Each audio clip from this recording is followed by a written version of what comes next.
Aksi sigap tim Pos Kamling Jalan Raya di Sitinjau Lawi, ganjal bus yang alami remblong tuai pujian. Beredar di media sosial video aksi sigap tim Pos Kamling Jalan Raya atau PKJR selamatkan bus yang remblong di Sitinjau Lawi.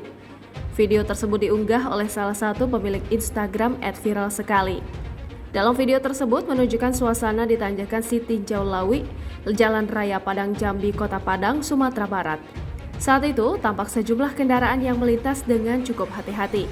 Bersamaan dengan itu, tampak satu unit bus pariwisata dengan tujuan Padang, Jakarta yang tengah melintas.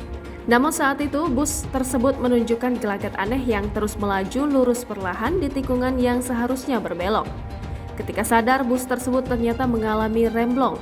Sontak, tim PJKR yang tengah bertugas pun kalang kabut. Dua pria tampak berlari dengan cepat mengambil balok besar untuk mengganjal ban belakang bus itu. Dengan begitu, seorang pria berkaos hitam dengan cepat mengganjal ban belakang bus itu dengan sebuah balok.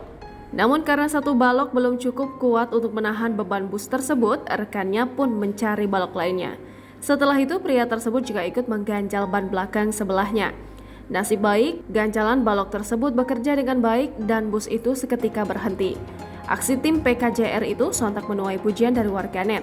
Seperti yang diketahui, selama ini tim PKJR kerap kali disebut pungli lantaran kerap kali didapati menunggu diberikan uang oleh sejumlah kendaraan yang melintas. Namun unggahan ini membuktikan bahwa pekerjaan mereka lebih dari itu. Merekalah yang berada di garda terdepan untuk menyelamatkan kendaraan yang bermasalah ketika melintas di tikungan tajam tersebut. Jangan lupa subscribe, share, komen, dan like ya.